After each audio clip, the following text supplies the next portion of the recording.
The capital நண்பர்களுக்கு வணக்கம். நான் உங்கள் நிரஞ்சன்.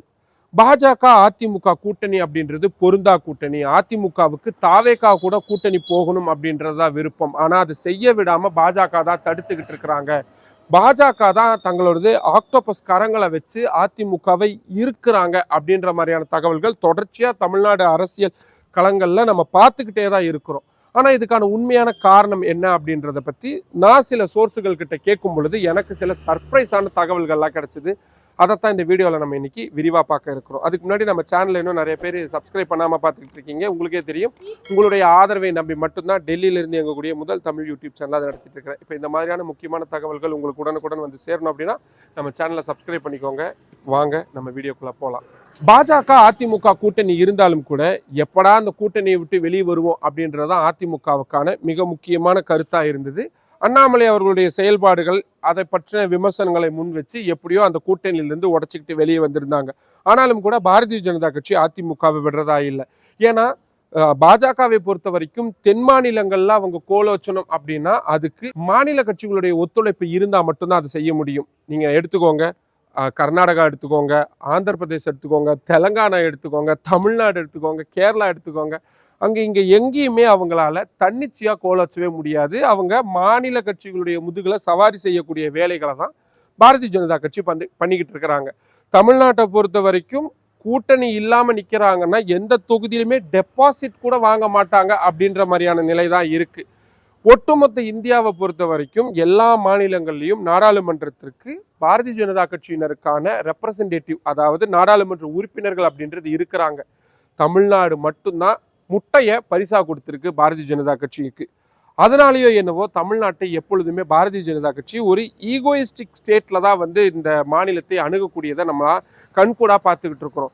இப்போ வெறும் 4 சட்டமன்ற உறுப்பினர்கள் தான் இருக்கிறாங்க.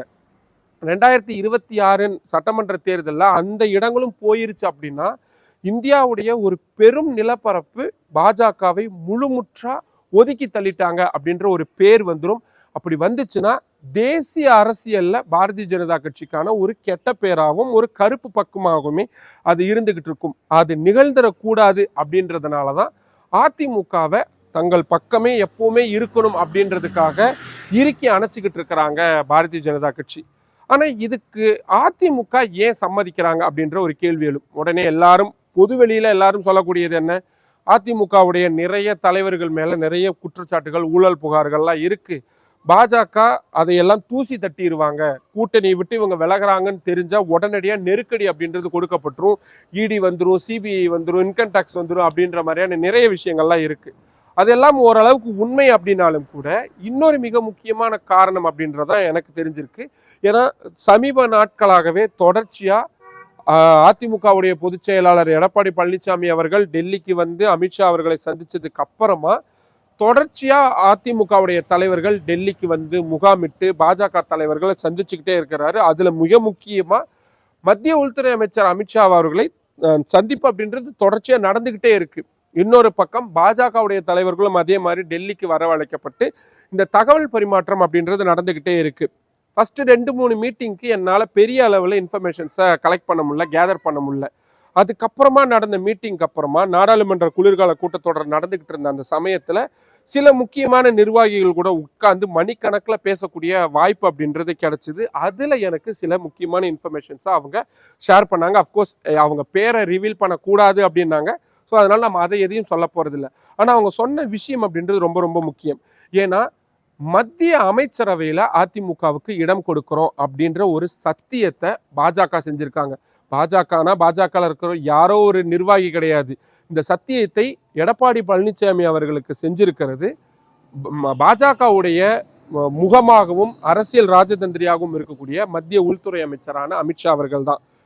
வர சட்டமன்ற தேர்தலில் நம்ம கூட்டணி ஜெயிக்குதோ தோக்குதோ, ஆட்சியை பிடிக்கிறோமோ இல்லையோ, ஆனா பாரதிய ஜனதா கட்சி ஒரு கணிசமான இடத்தை பெற்றுச்சு அப்படின்னா, அதாவது 4 சட்டமன்ற உறுப்பினரோ 5 சட்டமன்ற உறுப்பினரோ 10 சட்டமன்ற உறுப்பினரோ எந்த அளவுக்கு வெற்றி விகிதம் அதிகமாகுதோ அந்த அளவுக்கு நாங்க உங்களுக்கு மத்திய அமைச்சரவையில இடம் கொடுக்கிறோம், முக்கிய இலாக்காக்களை ஒதுக்குறோம் அப்படின்ற மாதிரியான சத்தியத்தை செஞ்சு கொடுத்துருக்கிறாங்க. ஏன்னா இன்னைக்கு நாடு முழுக்க இருக்கக்கூடிய அத்தனை மாநிலங்கள்ல இருந்தும் மத்திய அமைச்சரவைக்கு ரெப்ரசன்டேட்டிவ், அதாவது அவங்களுக்கான பிரதிநிதித்துவம் அப்படின்றது கொடுக்கப்பட்டிருக்கு. கேரளாலேருந்து சுரேஷ் கோபி டைரக்டா லோக்சபால தேர்ந்தெடுக்கப்பட்டவர் அவர் இருக்கிறாரு. அதே மாதிரி கர்நாடகாவிலிருந்து இருக்கிறாங்க. உத்தரப்பிரதேசத்திலிருந்து 10 பேர் அமைச்சராக இருக்கிறாங்க. குஜராத்ல இருந்து 5க்கும் மேற்பட்டவர் இருக்கிறாங்க. பீகார்ல இருந்து 7க்கும் மேற்பட்டவர் இருக்கிறாங்க.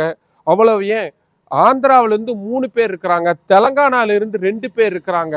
ஆனா தமிழ்நாட்டில் இருந்த மட்டும்தான் ஒருத்தர் கூட அமைச்சரா இல்லை. உடனே இங்க கேள்வி எழுப்புவீங்க, இல்லையே எல்முருகன் அவர்கள் தமிழ்நாட்டை சேர்ந்தவர் தானே, நிர்மலா சீதாராமன் அவர்கள் தமிழ்நாட்டை சேர்ந்தவங்க தானே அப்படின்னு.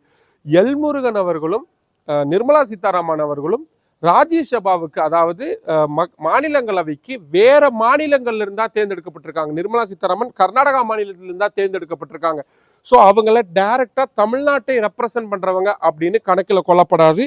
அதனாலதான் தமிழ்நாட்டில் இருந்து எந்த அமைச்சருமே மத்திய அமைச்சரவையில இடம் பிடிக்கல அப்படின்ற ஒரு இடம் இருக்கு. ஸோ அதனால நாங்கள் எங்களுடைய கூட்டணியில் இருக்கக்கூடிய மற்ற கூட்டணி கட்சி தலைவர்கள் எல்லாம் நாங்கள் கன்வின்ஸ் பண்ணிடுறோம். பீகார் மாநிலத்தில் இருக்கக்கூடியவங்களெல்லாம் நாங்கள் கன்வின்ஸ் பண்ணிடுறோம். நிச்சயமா உங்களுக்கான சீட் அப்படின்றத மத்திய அமைச்சரவையில் ஒரு பர்த்தை நாங்கள் ஒதுக்கி கொடுக்குறோம். இரட்டை இலக்குல நம்மளோட கூட்டணி ஜெயிக்குது, பாரதிய ஜனதா கட்சி இரட்டை இலக்குல ஜெயிக்கிறாங்க அப்படின்னா உங்களுக்கு 2 சீட்டுகள் கூட 2 மத்திய அமைச்சரவை, ஒரு பிரதான மத்திய அமைச்சர் பொறுப்பும் இணையமைச்சர் பொறுப்பும் கூட நாங்கள் கொடுக்கறதுக்கு தயாரா இருக்கிறோம். எங்க கட்சியில் இருக்கக்கூடிய மத்திய அமைச்சர்களை கூட நாங்கள் டிராப் பண்றதுக்கு தயாரா இருக்கிறோம் அப்படின்ற மாதிரியான சில சத்தியங்களையும் செஞ்சு கொடுத்துருக்குறாங்க அப்படின்ற மாதிரியான இன்ஃபர்மேஷன்ஸ் எல்லாம் சொல்லப்படுது. அதிமுகவுக்கும் அது ரொம்ப ரொம்ப மிக முக்கியமா தேவைப்படக்கூடியதா இருக்கு. ஏன்னா மத்திய அமைச்சர் அப்படின்ற ஒரு இடத்துக்கு யாராவது அதிமுகவிலிருந்து வராங்க அப்படின்னும் பட்சத்துல தேசிய அளவில் கட்சியை கட்டமைக்கிறதுக்கும் மாநிலங்கள் அளவிலையும் இழந்திருக்கக்கூடிய செல்வாக்கை மீட்டெடுக்கிறதுக்கும், பாருங்க திமுகவால கடந்த 10 வருடங்களா செய்ய முடியாத நாங்க கூட்டணி வச்ச ஒரே மாசத்துல ஒரே வருஷத்துல நாங்க செஞ்சுட்டோம் அப்படின்ற மாதிரியான பிரச்சாரங்கள் எல்லாம் அதிமுக தரப்புல இருந்து எடுத்துட்டு போலாம் அப்படின்ற மாதிரியான நம்பிக்கைகள்லாம் சொல்லப்படுது. ஸோ அதனால ஒரு கல்லுல 2 மாங்காய் அடிக்கலாம் அப்படின்ற மாதிரியான யோசனையில தான் எடப்பாடி பழனிசாமி அவர்கள் இருக்கிறாங்க அப்படின்றத சொல்லப்படுது. ஆனா இதுல என்ன சுவாரஸ்யமான ட்விஸ்ட் என்னன்னா, பாஜகவை பொறுத்த வரைக்கும் தமிழ்நாட்டில் ஆட்சி அதிகாரத்துக்கு வரணும் அப்படின்றது அவங்களுக்கான ஆவல் கிடையாது. அட் த சேம் டைம் அவங்களுக்கு சட்டமன்ற உறுப்பினர்கள் சில பேர் கிடைச்சாலே போதும். ஆனா அதிமுகவை பொறுத்த வரைக்கும் இது அவங்களுக்கு வாழ்வா சாவா பிரச்சனை. இந்த முறை ஆட்சியை பிடிக்க முடியல அப்படின்னா ஒட்டுமொத்தமா அந்த கட்சி எந்த அளவுக்கு மோசமா உடஞ்சு போகும் அப்படின்றதெல்லாம் நம்மளால் இப்பவே கண்கூடா பார்க்க முடியுது. ஸோ ஆட்சி அதிகாரத்தை தக்க வைக்க வேண்டிய இடத்துல இருக்கக்கூடிய அதிமுக மத்திய அமைச்சரவை இடம் கிடைக்குது அப்படின்ற அந்த காரணத்துக்காக பாஜக கூட ஏன் ஒட்டிக்கிட்டு இருக்கிறாங்க அப்படின்ற ஒரு கேள்வியும் இருக்குது. அப்கோர்ஸ் தாவேகாவையும் கூட்டணிக்கு கொண்டு வந்துடணும் அப்படின்ற மாதிரியான மிக முக்கியமான டாஸ்க் அப்படின்றதும் அதிமுகவுக்கு கொடுக்கப்பட்டிருக்குது பாஜக தலைமையின் மூலமா. அதனாலதான் சமீப நாட்களா பாஜகவும் சரி அதிமுகவுடைய மாநில தலைவர்களும் சரி தாவேகாவை எப்படியாவது கூட்டணிக்குள்ள கொண்டு வந்துடணும் அப்படின்றதுக்கான வெளிப்படையான அழைப்புகளை பத்திரிகை வாயிலா கொடுத்துக்கிட்டே இருக்கிறதையும் நம்மளால பார்க்க முடியுது. ஒட்டுமொத்தமா பாஜக போடக்கூடிய அத்தனை திட்டங்களுக்கும் அதிமுக முழு முதிர்ச்சியா வந்துகிட்டே இருக்கிறாங்க. கொஞ்சம் கொஞ்சமா அந்த வலையில சிக்கிக்கிட்டே இருக்கிறாங்க.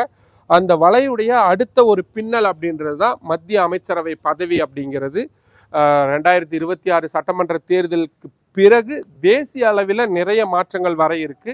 அந்த மாற்றங்கள் அதிமுகவுக்கு சாதகமானதா இருக்குமா இல்ல பாஜகவுக்கு சாதகமானதா இருக்குமா அப்படின்றதான் எழுந்திருக்கக்கூடிய சுவாரஸ்யமான விஷயம்.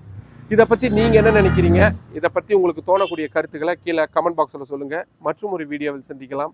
நன்றி. நம்மளோட கேபிட்டல் சேனலை இன்னும் நிறைய பேர் சப்ஸ்கிரைப் பண்ணாமல் பார்த்துக்கிட்டு இருக்கீங்க. உங்களுக்கே தெரியும், உங்களுடைய ஆதரவை நம்பி மட்டும்தான் டெல்லியிலேருந்து எங்கக்கூடிய முதல் தமிழ் யூடியூப் சேனலாக நடத்திட்டு இருக்கேன். இப்போ இந்த மாதிரியான ரொம்ப ரொம்ப முக்கியமான தகவல்கள் உங்களுக்கு உடனுக்குடன் வந்து சேரணும் அப்படின்னா நம்ம சேனலை சப்ஸ்கிரைப் பண்ணிக்கோங்க. நம்ம வீடியோஸை நிறைய பேர் கொண்டு போய் சேருங்க. லைக் பண்ணுங்கள், கமெண்ட் பண்ணுங்கள். உங்களுடைய ஆதரவை அதிக அளவில் தாருங்கள். நன்றி.